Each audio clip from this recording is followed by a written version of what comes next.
South Korea is yet to get past COVID-19 as much as society wants to move on from it. The cases have been jumping up. Just yesterday, 87,559 new infections were confirmed in the country. So where do we go from here? Let's turn to our Professor Howard Lee from Seoul National University's Department of Molecular Medicine and Biopharmaceutical Sciences.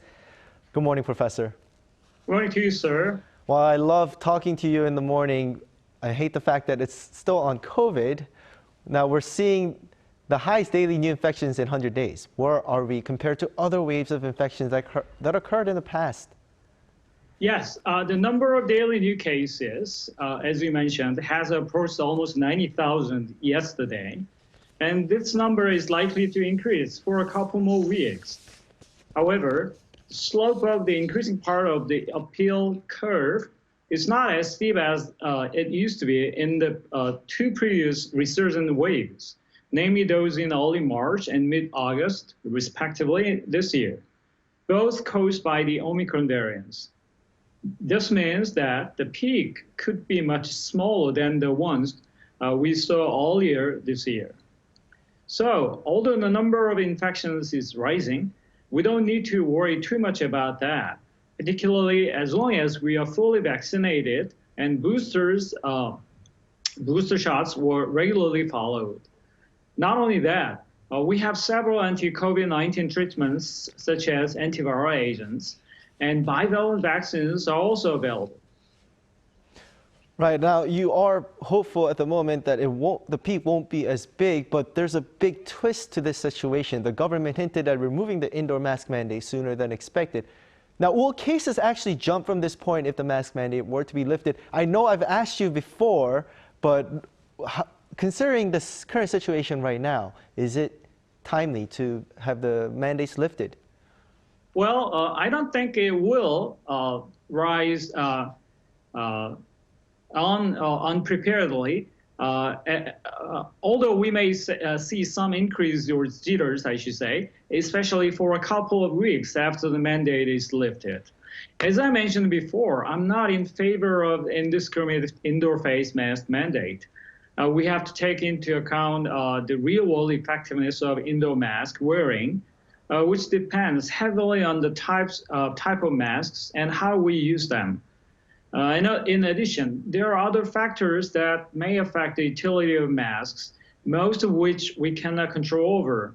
For example, the crowdedness of the room, air circulation and ventilation, all of them could influence the final effectiveness of indoor mask wearing. There are other points that we have to consider as well. Pandemic fatigue is one of them, as I emphasized repeatedly before. And the worst, the pandemic seems behind us.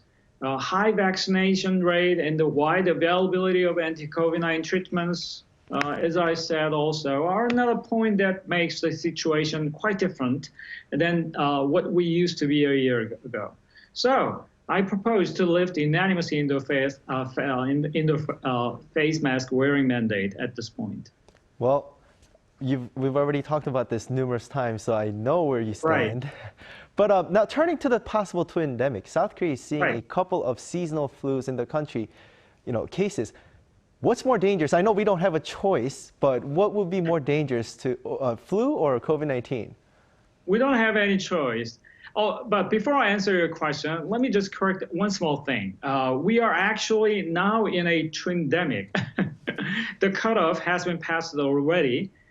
Getting back to your original question, both flu and COVID-19 are dangerous, particularly for those who are vulnerable to either of them.